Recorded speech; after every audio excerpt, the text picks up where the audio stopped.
Buenos días, hermanos. Realmente es hermosa la letra que hemos cantado de las alabanzas. Mi vida es Cristo, ¿verdad? Cristo es nuestra esperanza. Y justamente lo que vamos a estudiar el día de hoy, lo que acaba de leer mi hermano Renzo, trata acerca de aquellas maravillosas verdades que encontramos en la palabra de Dios. Cierto predicador tenía con frecuencia relataba el testimonio de un hombre que una vez escuchó en su congregación. Él cuenta que un vagabundo bajó de un tren en Pensilvania y este hombre estaba acostumbrado a mendigar por las calles, a pedir dinero para subsistir. Un día, mientras él caminaba, tocó por el hombro a un caballero y le dijo: oiga, señor, por favor, ¿podría darme unas monedas?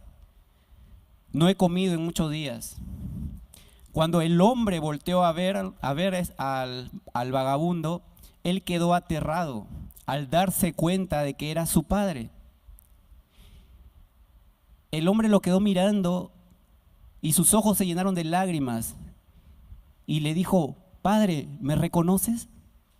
Y su padre inmediatamente se lanzó a él y lo abrazó y le dijo: por fin te encontré, hijo mío. Y este hombre le dijo: te he estado buscando por muchos años y ahora que te encuentro me pides unas monedas cuando todo lo que tengo es tuyo. Y ahora quiero que consideremos acerca de la historia que este hombre le pedía unas monedas a su padre, mientras que él lo estaba buscando durante 18 años para darle todo lo que tenía. Este es un pequeño cuadro que intenta ilustrar de alguna manera la maravillosa riqueza que tenemos al creer en Cristo. Y mis hermanos, probablemente sea de que muchos de nosotros seamos inconscientes de aquellas realidades que durante estas semanas hemos estado estudiando. Yo creo que coincido con algunos comentaristas cuando ellos hablan acerca de la carta a los Efesios y dicen que la carta a los Efesios realmente es como una especie de casa del tesoro, donde podemos no solamente asomarnos a admirar las riquezas que están allí, sino podemos apropiarnos de ellas. Es así como la carta de los Efesios se presenta a la iglesia. Nosotros podemos tomar esas verdades, pero muchas veces somos ignorantes de ellas. En Efesios capítulo 1, en los versículos 17 y 18, habíamos visto que Pablo había orado primero por conocimiento, había orado por que el Señor Jesucristo sea, ¿dónde está?, que alumbre los ojos de vuestro entendimiento para que los efesios sean capaces de comprender o que sean capaces de abrir sus ojos en entendimiento para que sepan cuál es la esperanza a la que Dios los ha llamado. Y mis hermanos, ignorar esta realidad es perjudicial para nuestra vida porque no podremos admirar la obra de Dios y su salvación como deberíamos, y en consecuencia no podríamos tampoco mostrar ese gozo y el amor del que habla el apóstol Pablo en su primera carta, ese gozo inefable. Y en consecuencia tampoco nosotros como creyentes podríamos ser buenos testigos del Evangelio. Entonces, probablemente cuando comenzamos a estudiar la carta a los Efesios, comenzamos a experimentar un cambio en nuestra vida espiritual. Es como que llegamos realmente a comprender quiénes somos en Cristo y ya no más llegamos a envidiar a los no cristianos porque sabemos cuál es nuestro valor en Cristo. Entonces podemos admirar y alabar a Dios y rendirnos a Él en gratitud por estas cosas. Ahora, hermanos, yo quisiera cumplir algunos objetivos al terminar esta predicación. El primero es que como iglesia, al final podamos ser fortalecidos en nuestro hombre interior como lo mencionó el pastor Brad en la oración, ser fortalecidos en nuestro hombre interior por el poder del Espíritu Santo, al considerar toda la grandeza de las riquezas que tenemos en Cristo. Segundo, que podamos encontrar aplicaciones prácticas y útiles a nuestra vida cristiana. Entonces yo les pediría que pongan mucha atención a lo que vamos a estudiar.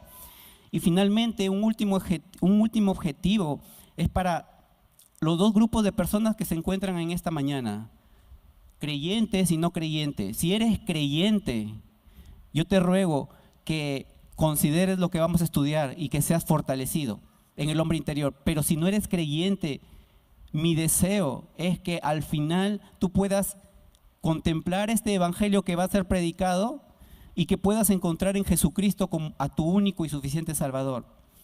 Ustedes tienen ahí en su boletín un bosquejo. Bueno, está partido en 3 secciones. La primera sección es acerca del acercamiento que el apóstol Pablo va a tener en la oración por los efesios. La segunda parte va a hablar acerca de la apelación de Pablo, o sea, lo que está pidiendo y cuál es el propósito de esta petición. Y en la tercera sección vamos a ver la atribución de la alabanza. Vamos a terminar con una doxología de parte del apóstol. Entonces, vayamos a lo nuestro. Capítulo 3, versículos del 14 al 21. Bueno, tal vez lo van a proyectar. 3, 14 al 21. Lo voy a leer rápidamente.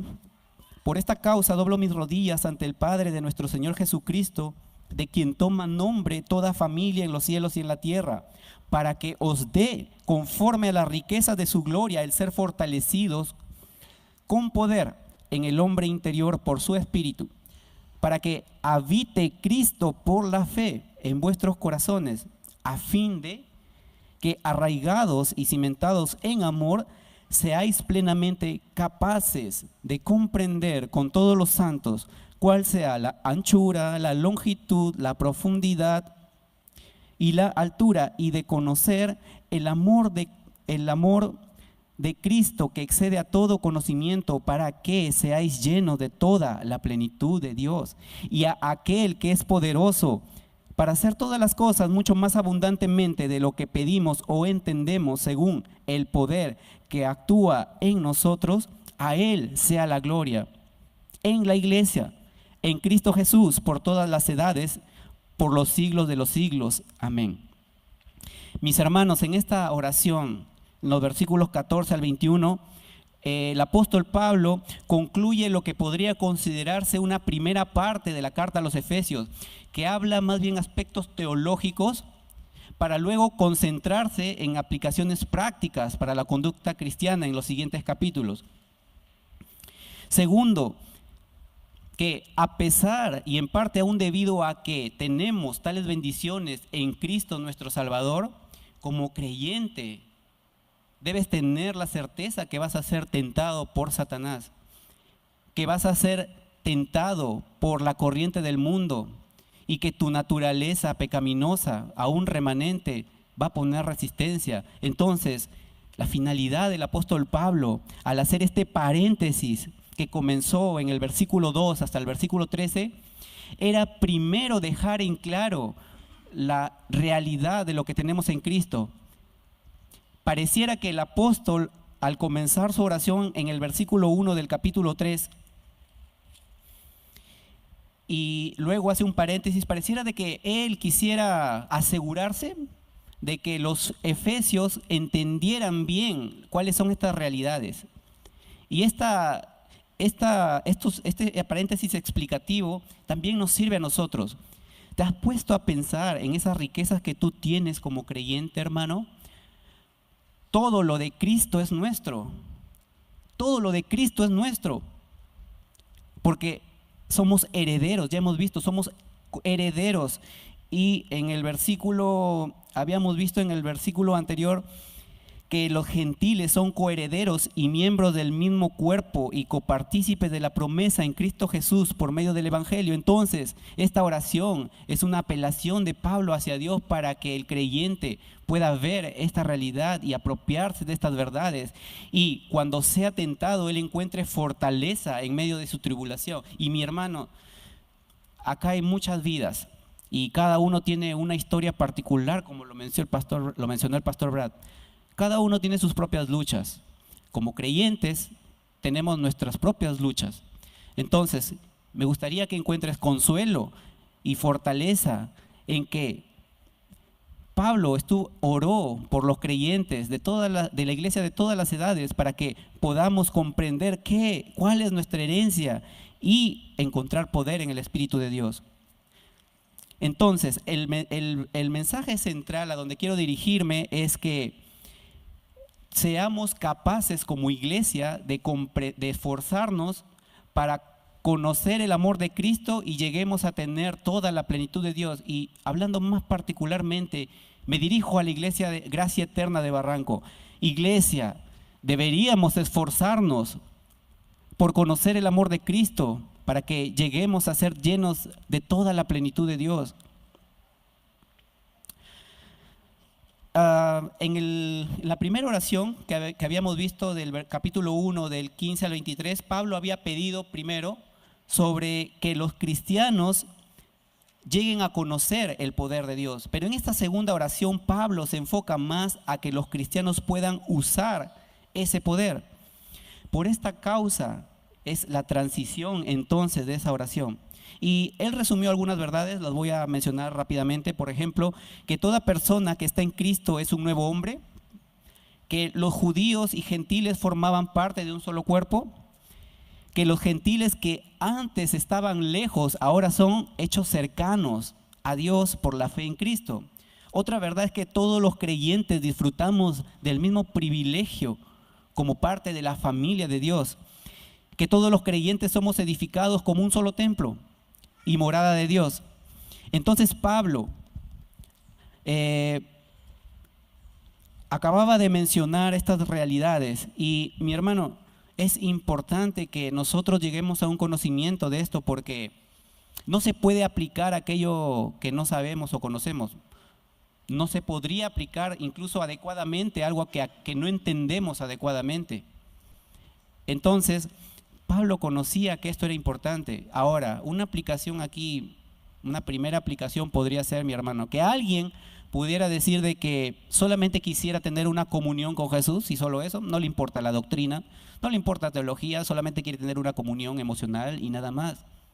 Pero hermanos, recordemos que el apóstol Pablo tenía un celo por el evangelio y su pasión por las almas, pero fundamentado en una realidad, en un conocimiento profundo del evangelio. Entonces, como creyentes, estamos estudiando la palabra de Dios como debería ser, y si es así, está formando parte de nuestra realidad y de nuestro diario vivir.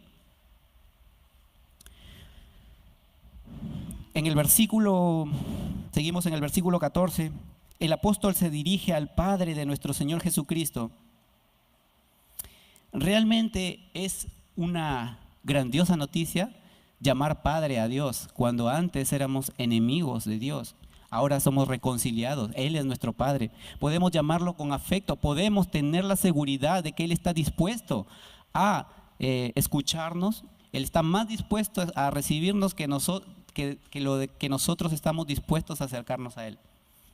A veces nos cuesta acercarnos a Dios, pero Pablo nos enseña en esta oración que él tenía la confianza de acercarse al Padre de nuestro Señor Jesucristo. Y quisiera hacer mención en un detalle rápidamente. Aquí hay un sentido de humildad de parte de Pablo en cuanto él menciona que doblaba sus rodillas. Si bien las escrituras no mencionan o prescriben alguna manera única de orar a Dios, podemos hacerlo de pie, arrodillados, sentados tal vez, pero esto nos trae a la mente la idea de que había un sentido profundo de admiración, pero de humildad también de parte del apóstol al ver todas las maravillas de la riqueza de Dios en Cristo. Entonces, mis hermanos, nosotros venimos, como les había mencionado, ante un Padre bueno, amoroso y tierno. ¿Es tu Padre el Señor? Y ¿Lo estás buscando como tu Padre?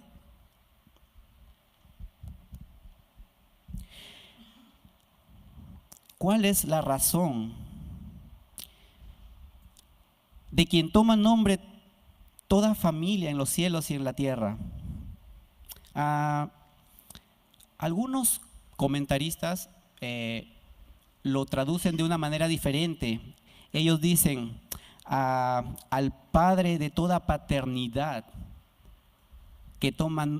al Padre de toda paternidad, de quien toma nombre en los cielos y en la tierra.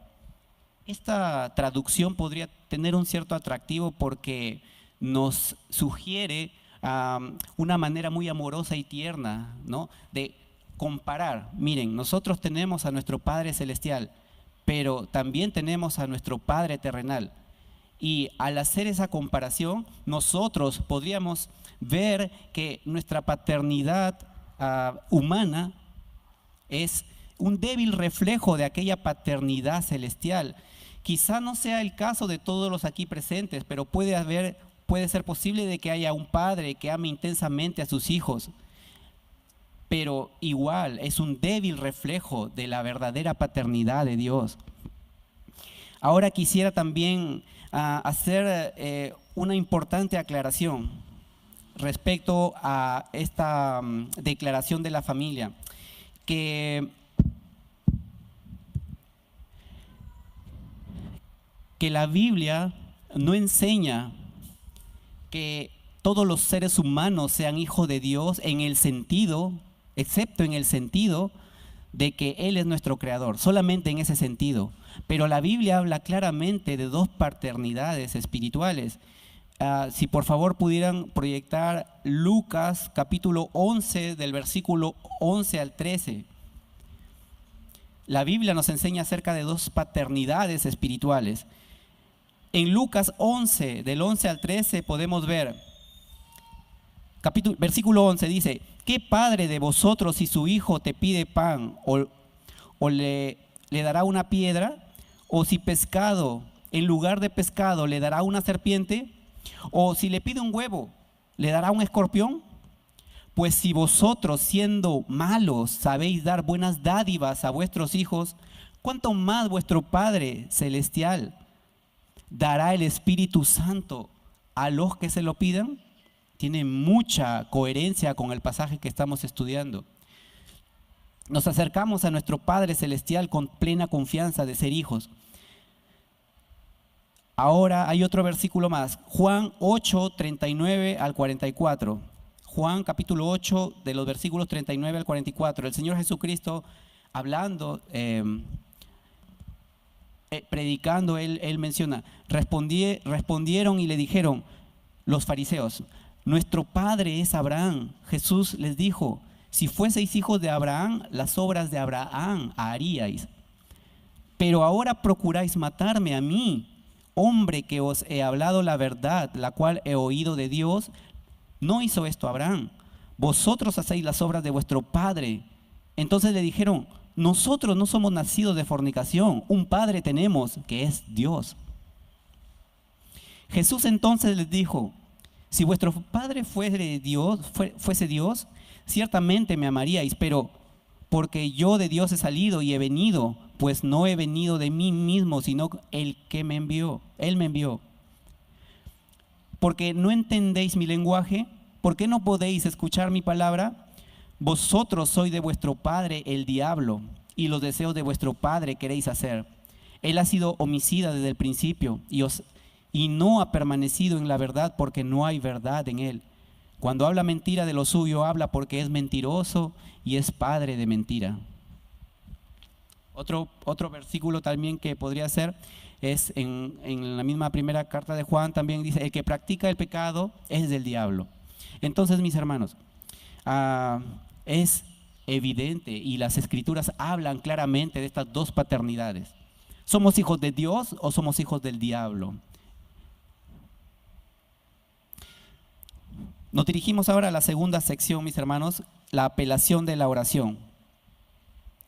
Entonces, estábamos viendo que Pablo está orando y probablemente Pablo había estado siendo utilizado de una manera más extraordinaria de la que él hubiera podido imaginar, porque si recuerdan, cuando él escribió esta carta, estaba encarcelado en Roma, estaba esperando su juicio ante el César, y es durante este encarcelamiento cuando él produce las cartas de Efesios, Colosenses, Filipenses. Entonces, mis hermanos, consideremos esto: así como Pablo, estando encarcelado, no tuvo miedo de predicar la palabra de Dios porque sabía que era la voluntad de Dios predicar a los gentiles, de la misma manera, hermanos, nosotros podemos ver nuestro servicio para la iglesia. A pesar de toda adversidad, estamos cumpliendo la voluntad de Dios. Entonces, hermanos, Pablo era un hombre que la mayoría de sus oraciones siempre estaban enfocadas en el bienestar espiritual de los demás. Podemos ver rápidamente Filipenses 1, 9, 11. Él dice: y esto pido en oración, que vuestro amor abunde aún más y más en ciencia y en todo conocimiento, para que aprobéis lo mejor, a fin de que seáis sinceros, irreprensibles para el día de Cristo, llenos de frutos de justicia que son por medio de Jesucristo, para la gloria y alabanza de Dios. Podemos ver una oración similar también en Colosenses. Ahora, mis hermanos, ¿cuáles son esas riquezas? Porque el apóstol nos habla que el Señor nos dé conforme a las riquezas de su gloria. Ciertamente las riquezas espirituales no son tan obvias, ni tampoco son atractivas para el hombre natural. No las puede ver. Incluso lo más peligroso es que un cristiano en desobediencia también pueda no ver tan atractivas las riquezas de Dios. Puede ser. Entonces, las riquezas de Dios, como habíamos visto en el capítulo 1, versículo 3, cuando Pablo dijo: bendito sea el Dios y Padre de nuestro Señor Jesucristo, que nos bendijo con toda bendición espiritual en los lugares celestiales en Cristo. Este versículo menciona al menos dos aspectos. Uno, el tipo de bendiciones, que es espiritual, que son por mucho mejor que cualquier bendición material. Pero dos, el lugar de esas bendiciones están en Cristo, y en virtud de nuestra unión a Cristo también tenemos esas riquezas. Charles Spurgeon, por ejemplo, decía: debemos ser profundamente agradecidos por las bendiciones materiales, son necesarias. ¿Quién no necesita comer? ¿Quién no necesita vestirse? ¿Quién no necesita ser atendido? Son importantes, pero nuestra alabanza debería fluir como una explosión de truenos, de aleluya, dice él, ¿no?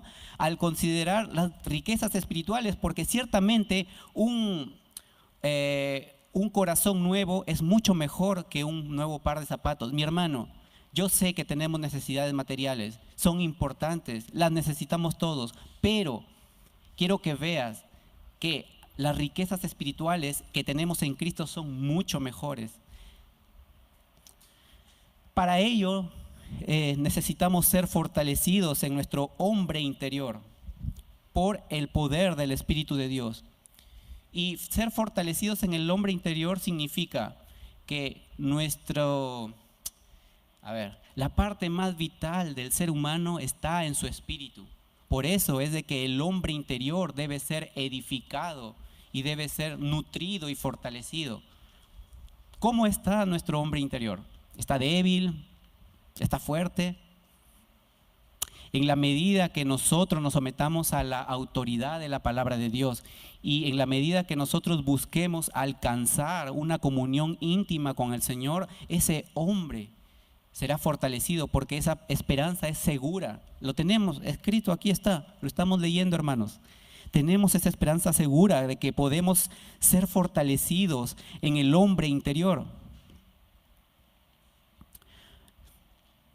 Y al ser fortalecidos en el hombre interior, Cristo viene a habitar por fe a nuestros corazones. Una pregunta, al leer el versículo 17, para que habite Cristo por la fe en vuestros corazones. ¿Qué quiere decir el apóstol?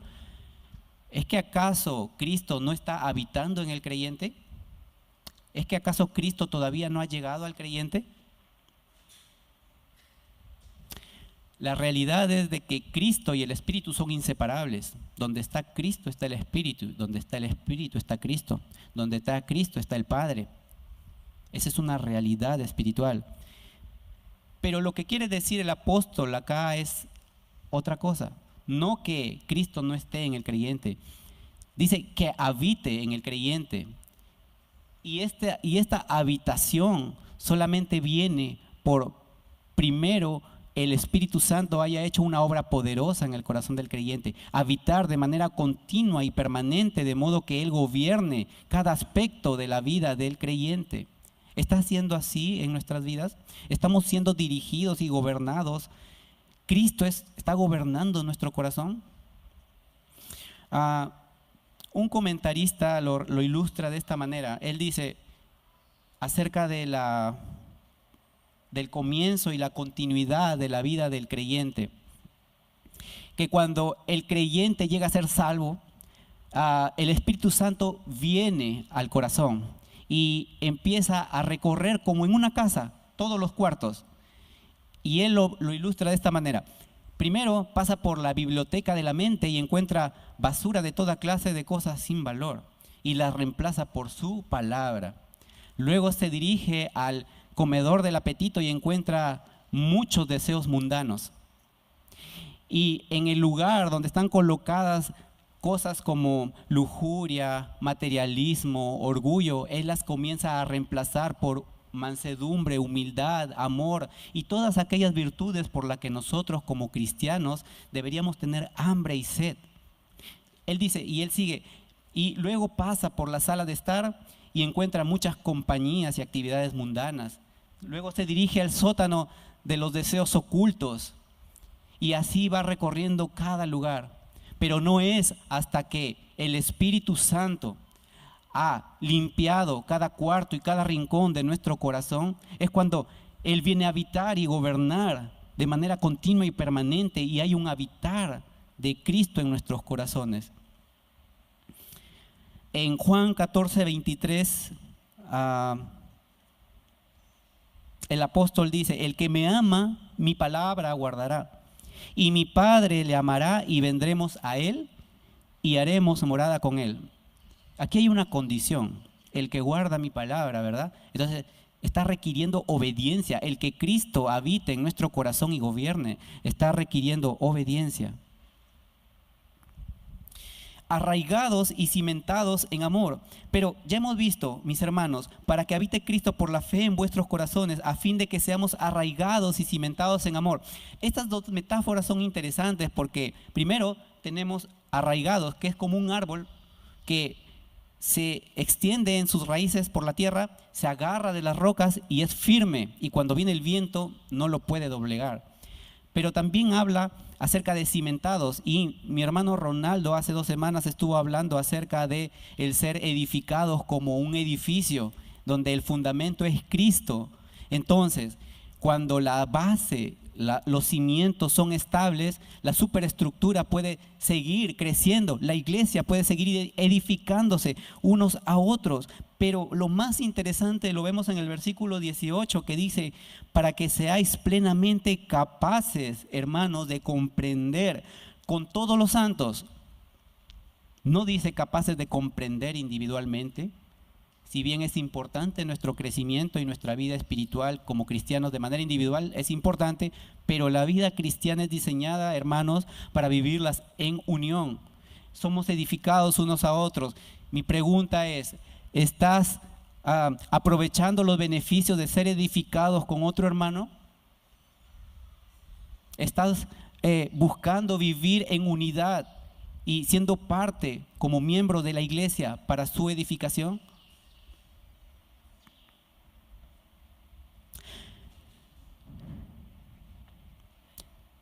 Que seamos plenamente capaces de comprender con todos los santos cuál sea la anchura, la longitud, la profundidad y la altura. ¿Qué quiere decir esto? No se refiere a 4 dimensiones del amor de Dios, no. Se refiere a que el amor de Dios es tan infinito en nuestra mente, no lo llegamos a comprender. Nunca, no hay ningún comentarista en el mundo que pueda definir plenamente o acercarse a definir plenamente cuál es el amor de Cristo. Es un conocimiento que es muchísimo más alto que los cielos. Es mucho más profundo que los mares. Es amplio, más que el universo. Así es el amor de Cristo. Entonces, nosotros llegamos a conocer ese amor al vivir en unidad. Y al vivir en unidad, nosotros tenemos que aplicar el mandato de Dios respecto al amor, porque el llamado es a vivir arraigados y cimentados en amor. En Primera de Juan, capítulo 4, 20-21, dice el apóstol: si alguno dice yo amo a Dios y aborrece a su hermano, es mentiroso. Si alguno dice yo amo a Dios, pero aborrece a su hermano, es mentiroso. Pues el que no ama a su hermano a quien ha visto, ¿cómo podría amar a Dios a quien no ha visto? Y nosotros tenemos este mandamiento de Él: el que ama a Dios debe amar también a su hermano. La palabra de Dios es categórica. Si amas a tus hermanos, estás en obediencia. Si no los amas, estás en desobediencia. No hay términos medios. Entonces, el llamado de parte de Dios es a amar a nuestros hermanos. Y amar es la actitud sobrenatural de un cristiano por causa del Espíritu Santo. Es algo tan natural, o debería ser algo natural como respirar. Cuando Cristo comienza a gobernar por el poder del Espíritu en nuestros corazones, uno no tiene que ser obligado a amar a sus hermanos, ¿verdad? No tendría, como tampoco eres obligado a respirar. Pero es posible que incluso hayan hermanos que estén desobediendo este aspecto del amor. Entonces, debemos considerar aquí con un corazón humilde si realmente estamos siendo obedientes a este llamado del amor, y deberíamos meditar en esto.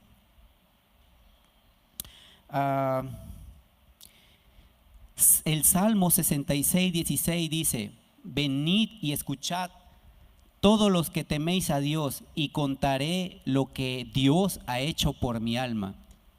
Repito, venid, escuchad todos los que teméis a Dios, y contaré lo que Él ha hecho por mi alma. El salmista aquí está exponiendo, está declarando en su espíritu, está haciendo un llamado a las personas, a todos los que temen a Dios, para contarles lo que Dios había hecho en su vida. Nosotros como cristianos nos edificamos por nuestras vivencias como cristianos. Encontramos apoyo, soporte en nuestro hermano. Podemos encontrar consejo en nuestros pastores, en nuestros líderes. Podemos incluso nosotros, si somos más fuertes en la fe, ayudar a nuestros hermanos. Podremos ayudar a nuestros hermanos en la medida de que vivamos a la altura de este llamamiento del amor. Y de conocer el amor de Cristo, entonces, que excede a todo conocimiento, para que seáis llenos de toda la plenitud de Dios. En otras palabras, este conocimiento tiene un carácter transformador. Leamos, por ejemplo, segunda a los Corintios, capítulo 3, versículo 18. Segunda a los Corintios, capítulo 3, versículo 18. Dice, la palabra de Dios dice: por tanto, nosotros todos, mirando a cara descubierta, como en un espejo, la gloria del Señor, somos transformados de gloria en gloria en la imagen como por el Espíritu del Señor. Somos transformados, mis hermanos, de gloria en gloria. El proceso de santificación va a durar hasta el día que nos muramos, pero debe comenzar el día que creemos en Cristo, para no seguir siendo niños espirituales. Entonces, hay un llamado de santificación. De hecho, la santificación es la marca del creyente, la evidencia que nuestro cristianismo es genuino. Al comienzo de la carta, Pablo se dirige a los efesios y le dice: a los santos y fieles en Cristo. A los santos y fieles. Entonces, cuando dice santos, los efesios habían sido canonizados. No, no tiene que ver con eso, sino que la palabra santo significa que el creyente es apartado, consagrado para Dios. Ya no más forma parte de las costumbres del mundo. Ya no más ama las cosas del mundo. Está apartado para Dios. Entonces, mis hermanos, el hecho de que el poder de Dios venga y nos fortalezca en nuestro espíritu hace que Cristo habite en nosotros. Pero al tener a Cristo habitando en nosotros, somos arraigados en amor. Y al ser arraigados en amor, nosotros podemos conocer el amor de Cristo que excede a todo conocimiento. Porque si estamos en Cristo, podemos ser llenos de su amor. Para que seáis llenos a toda la para que seáis llenos de toda la plenitud de Dios. Hendrickson en su comentario, él menciona que una mejor traducción podría ser que seáis llenos hasta toda la plenitud de Dios, porque nunca podríamos llegar a tener toda la plenitud de Dios, pero sí debería ser la meta del creyente hacia toda la plenitud de Dios. La meta de todo creyente debería ser que seamos llenos. Nunca en esta vida vamos a poder conocer la plenitud de Dios, es imposible. De hecho, vamos a ser transformados en esta vida y en un sentido nuestra transformación terminará el día que nos muramos y seamos glorificados, pero en otro sentido seguiremos aún admirando en el cielo la belleza, la soberanía y el poder de Dios, y seguiremos admirándonos de su hermosura como lo hacen los ángeles cuando consideran la iglesia y ven el poder de Dios a través de la iglesia. La palabra de Dios nos enseñó la semana pasada que una de las metas de la iglesia es dar a conocer a los principados y potestades arriba en los cielos, para que ellos en alabanza a Dios, habiendo visto el poder de Dios en la iglesia, ellos puedan dar alabanza a Dios. Es algo increíble, ¿no? Que nosotros seamos el medio por el cual, o seamos un motivo para que los ángeles den gloria a Dios y le alaben.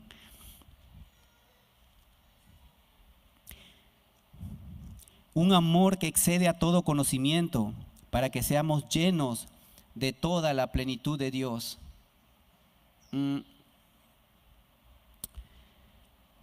Mis hermanos, es imposible que en esta vida nosotros lleguemos a tener una perfección absoluta o literal. No se puede, no se puede. Pero tampoco eso es una excusa para vivir a medias en pecado, con un pie en el mundo y un pie en la vida cristiana. No es así. Nosotros somos llamados a ser santos, pero a experimentar el poder de Dios para que seamos llenos de toda la plenitud de Dios. Mis hermanos, ¿estamos siendo como iglesia llenos de toda la plenitud de Dios? ¿Estamos aprovechando esas riquezas espirituales que el apóstol Pablo ha descrito aquí en las Escrituras? Mis hermanos, todo lo de Cristo es nuestro. Cuando yo les confieso que cuando me venía preparando para esta tarea y iba escudriñando más acerca de esta carta, me iba impactando más acerca de cosas que estamos desaprovechando y que no estamos recurriendo a esos recursos infinitos de Dios, ese poder. Nuestra vida cristiana no debería ser de derrota. Estar viviendo en pecado y derrotado una y otra vez por el mismo pecado y arrepintiendo y volviendo a caer en el mismo pecado, no debería. Mis hermanos, tenemos la promesa segura de que en Dios tenemos su Espíritu para que nos capacite y nos fortalezca en nuestro hombre interior. Pero esto viene como consecuencia de obediencia. Finalmente, el apóstol termina su oración con una doxología. Y él menciona, y aquel que es poderoso para hacer todas las cosas mucho más abundantemente de lo que pedimos o entendemos, según el poder que actúa en nosotros. Debido a que el Espíritu Santo nos ha investido al cristiano de poder, entonces debido a eso Cristo habita en nosotros. Debido a que Cristo habita en nosotros, el amor de Cristo nos gobierna. Debido a que el amor de Cristo nos gobierna, Dios nos llena hasta toda su plenitud. Debido a que Dios nos llena hasta toda su plenitud, entonces Él es poderoso para hacer todas las cosas. Pero no solo eso, sino que mucho más abundantemente de lo que pedimos o entendemos, según el poder que actúa en nosotros. ¿Cuál es ese poder? El Espíritu Santo. Y mis hermanos, acá yo no me estoy refiriendo a un poder místico, misterioso, a tal vez algunas cosas extrañas que se atribuyen al Espíritu Santo, no, sino a un poder que nos lleva a vivir en santificación delante de Dios. El verdadero poder de Dios radica en una vida victoriosa del creyente.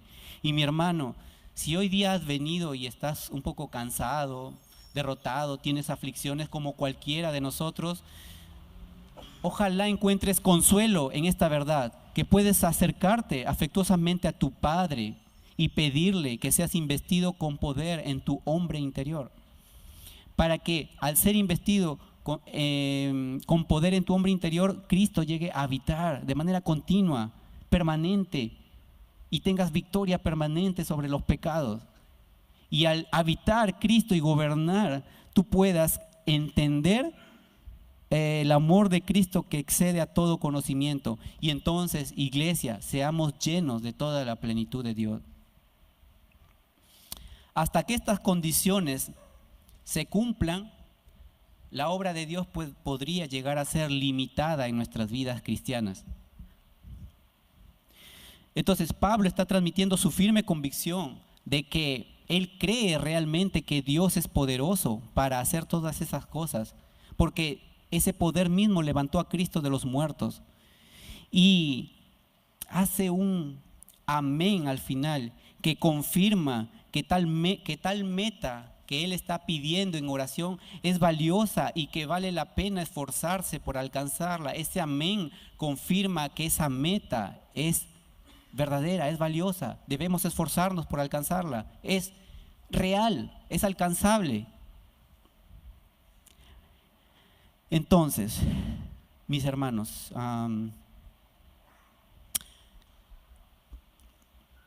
debemos como creyentes, estoy hablándole a los creyentes ahora, como creyentes deberíamos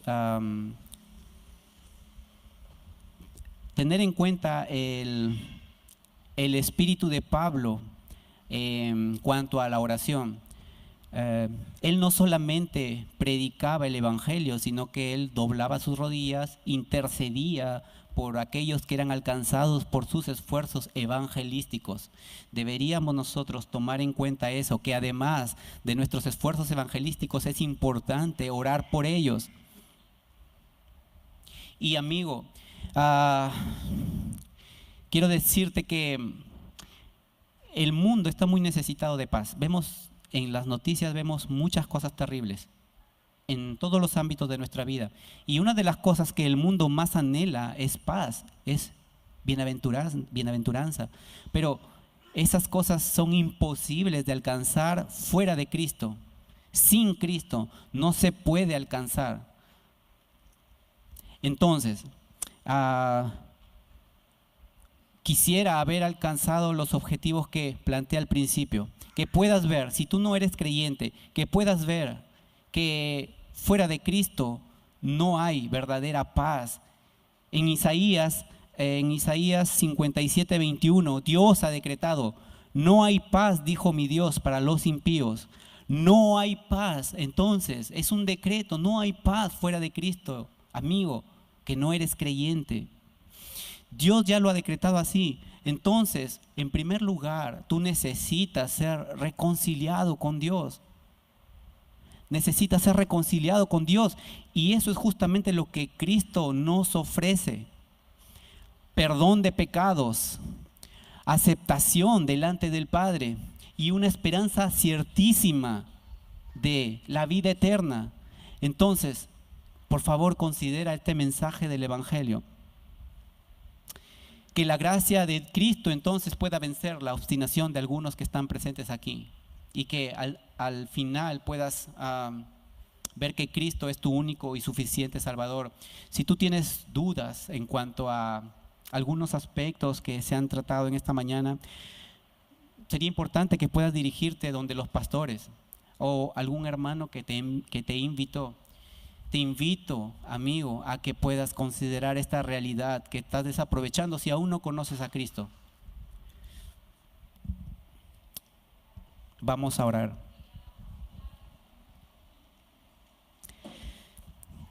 Padre de nuestro Señor Jesucristo, Dios amado y soberano, te damos gracias, Señor, por la oportunidad que nos has dado de estudiar tu palabra esta mañana, Señor.